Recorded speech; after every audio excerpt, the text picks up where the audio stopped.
আজ আমি একটা পটলের তরকারি করছি। তো তেলটা আমার খুব গরম হয়েছে কড়ার মধ্যে, আর পটলটাকে ছাড়িয়ে দু মাথা চিড়ে রেখেছি।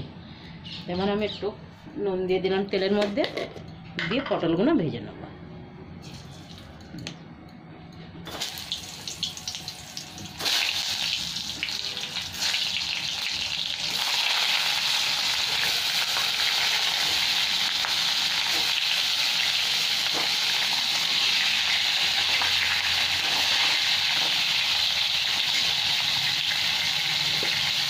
সাথে একটু হলুদ দিয়ে দিচ্ছি আমি, হালকা একটু হলুদ দিলাম।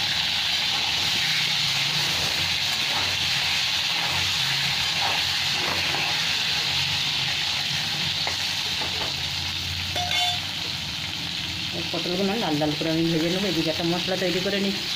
এখানে আমার পটলগুলো ভাজা হয়ে গেছে, এবার সব উঠিয়ে নিচ্ছি আমি।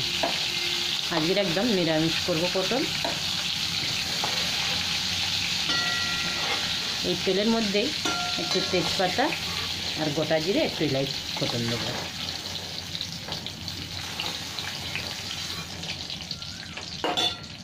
এখানে দিয়ে দিলাম দুটো ইলাইচি থেতে রেখেছি, আর দিয়ে দিলাম গোটা জিরে। গ্যাসটাকে কমিয়ে দিলাম। দুটো তেজপাতা, আর এখানে দিয়ে দিচ্ছি একটা টমেটো, আদা আর কাঁচা লঙ্কাটা তেলের মধ্যে দিয়ে দিলাম।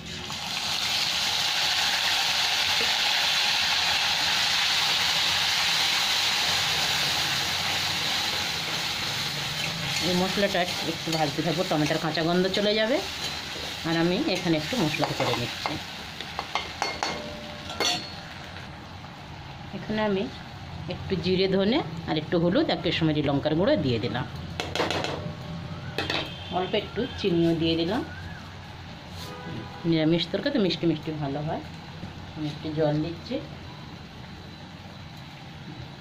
একটু জল দিয়ে মশলাটাকে ভালো করে ভেজে নেব।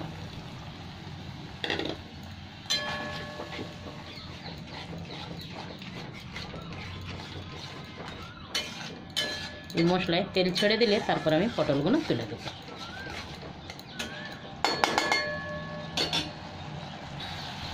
এখানে আমার মশলার থেকে তেল ছেড়ে দিয়েছে, এবার আমি পটলগুলো দিয়ে দিলাম। পটলগুলো দিয়ে 1-2 মিনিট আরও নাড়াচাড়া করে নেব। তারপর আমি অল্প একটু জল দেব।